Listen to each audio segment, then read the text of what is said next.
Sawadee Cup and welcome to another episode here for the Funky Pod, Mindful Media and Communication. I'm already struggling with the intro because I'm scared you're gonna cancel me. Because today we talk about cancel culture. Oh yes, cancel culture, or as some might wanna call it 21st century witch trials where the witches have X accounts. Not anymore. In the universe of like social phenomena, cancel culture is like the dark matter. Like it's omnipresent yet very elusive. Like what actually is it, right? So why do some people get cancelled quicker than your Amazon Prime delivers? Prime Day coming up. So let's unroll this intricate tapestry that it is, like which is filled with, let's be honest, virtue signaling. Yeah, Twitter/X mobs and those deliciously, volatile currencies of public opinion. Now let's strap in and let's try to figure out what's cancel culture. How does it work? So first, order of business in this regard, what on earth is cancel culture? You can think of it as like a hybrid between a social media tribunal and reality TV. Yeah, I think it works. Like dramatic, judgmental, and super entertaining. If you're into that sort of thing, that is. But who's not? So it's not merely an online coliseum. It's more like a digital Survivor Series wrestling reference, where the loser gets voted off the island of public opinion. Right? We don't like you. You're out. Leave. And there are a few media theories that tap into that. That's why it works so well. Okay, one of being the two-step flow theory. We talked about this one before, right? It's like it dates back to the 40s. And I wrote down. I always forget the names. It's Paul. Let me check. Lazarsfeld and Eluhi Katz. Lazarsfeld Katz came up with the theory first, two-step flow, and this theory suggests that information flows in two steps. Right. So first, the media discharged it towards an opinion leader or an influencer. And this people then they sieve, curate, feed it to the general public. And so essentially it means that your cool friend Tim, who always knows what's up, might have more sway over you than CNN. Might not be the worst thing. So it's Tim's two-step flow, Tim's interpretation that molds your opinion. Okay. In the realm of cancel culture, these middlemen can be like the arbiters of like doom or redemption, right? And Tim was just an example for like any middleman, any influencer that you follow, any news anchor that you trust, for example, and whatnot, any celebrity that you blindly follow and trust, and so on. Okay. Another theory, we also talked about this before, the filter bubble theory, right? It was coined by Eli Pariser, I believe. I forgot to write down the name on my notes. I slipped up there. Apologies, but I think that was the first one who coined the term. This filter bubble theory posits that personalization, like algorithms, they kind of like encase us in bubbles. Right? We talked about this in many episodes before. Like in those bubbles, we have like similar opinions. That's why we're in those bubbles. So if you ever cancel someone in your head, chances are everyone in your bubble has too. You're like, hey, you're in my bubble. Did you cancel that person too? As we're joking a little bit, but that's kind of like how it works, right? Because you're all sharing a similar mindset. So, and being in those bubbles, right? Those bubbles, they solidify your pre-existing beliefs and, frankly, make us more rigid than tolerant, like more intolerant, actually. Yet they amplify the feeling that we're on the right side, thereby justifying actions like canceling someone, for example. Yeah, one of my favorite examples, because I don't always agree with them, but it's just a nice example. Let's take Jordan Peterson, for example, right? If you don't know Jordan Peterson, Google Jordan Peterson. I'm not saying I like the guy. Actually, I don't, or I disagree, or I agree. So I disagree on a lot. I agree on a few things. I disagree with a lot of things that he says. But he's been through the cancel culture ringer for lots of his controversial stances on political correctness, gender pronouns, you name it. Okay, so some media outlets, they lionize him as like this free speech martyr, while others demonize him as like this alt-right enabler. Okay, so he's like a real-life Rorschach test for how you view cancel culture itself. Look at Jordan Peterson. What do you see? Terrible person, should be, I don't know, canceled for life, or like no, macho who's really for free speech. That's the Rorschach test right there. Okay, and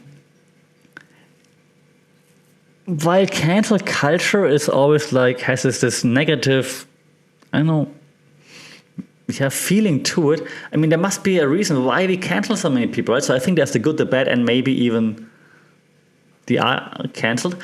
So let's talk about this too, the good and the bad, right? And for this to do this, let's set aside the pitchforks for just a second, okay? For a second, and let's jump into this gray area somewhere in between. Like, cancel culture isn't just about labeling someone as good or bad. It's more nuanced, because life is more nuanced than that, right? It's about like a collective moral bargaining, if you will, where we all chip in our 2 cents, and somehow we arrive at a common verdict. And the theories that relate to that are a few that we talked about before as well. One being the social responsibility theory, okay? And to talk about this, we circle back all the way to 1947. Tough time as a German. Got too soon, I'm sorry. In 1947, they came up with the social responsibility theory. Still applies to this day. Let me explain why, right? So this theory says media has a duty to provide balanced and accurate representation, I wrote it down, of news for the common good. But what happens when the common good itself becomes disputed territory, if we cannot agree on what's the common good? And in cancel culture, we see the contentious nature of what constitutes this public, this common good. Okay, it's something to think about, I think. Another theory related to that, we talked about it like in almost every episode, the agenda setting theory, right? Media not only reports news, but also sets public agendas. We know that by now. So when mainstream media decides to spotlight cancel culture, it becomes the topic du jour, okay?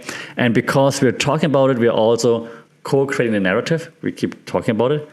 Either we amplify it, or we resist it. Yeah, this cancellation du jour. Yes, trying to use those few French words, I know. Example, if you remember, like a few years back, the term microaggression was like huge.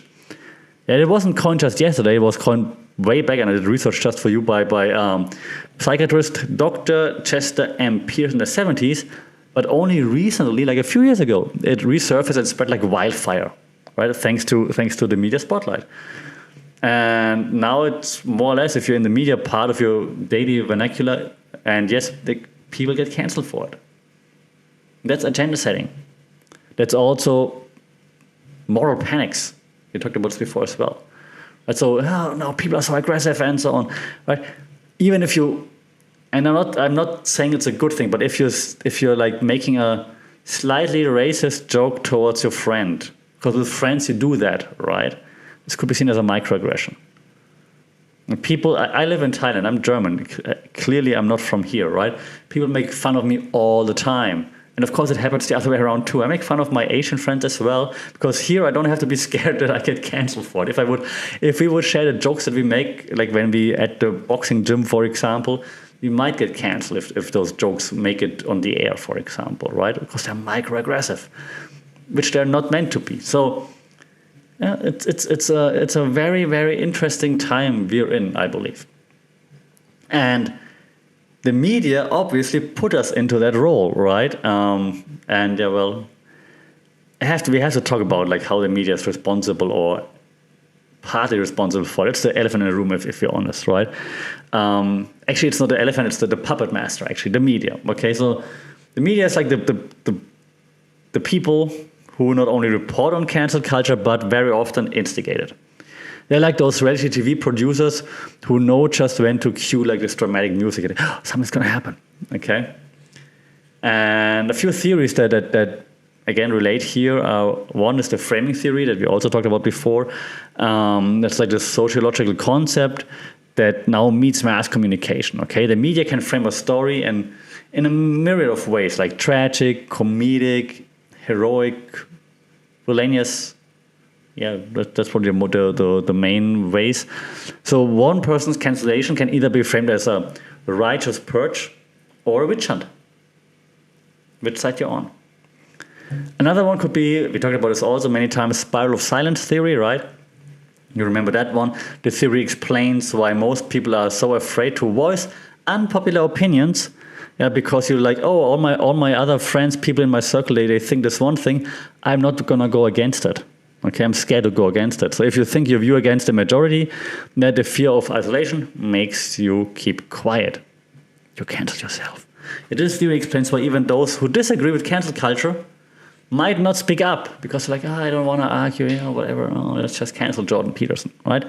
Coming back to this example, because he's just the poster child for media framing. Okay, and again, I'm not his friend. We don't even know each other, obviously, and I disagree with many things that he's saying. But depending on which news outlet you read, he's either the staunch defender, like I said earlier, for free speech, or like the problematic figure advocating for hate speech. It's so different. It's crazy. Yeah? This is a classic example of how media framing dictates public perception. You're taking someone complex, because we're all complex. We all have different thoughts, right? So taking someone complex and reducing them to that flat, digestible caricature, if you will. And that's not fair. And again, don't even like the guy. Don't know the guy. But it's not fair to do this to anyone. So they're the last 10 minutes or so, and we're keeping it shortish this time because the more time I spend, the higher the likelihood I get cancelled. And the last episode, or the second but last episode on Israel was just so long and it got me so sad. I don't want to be sad as sad this week, which is hard looking at social media, but trying to be less sad this week. Next week, then a hardcore, detailed, deep dive into a few topics again. So, but let me wrap things up. Okay, let me conclude. So we traversed like this very slippery slope right now of cancel culture, last 10 minutes, and unearthed like a few theories that relate to it, right?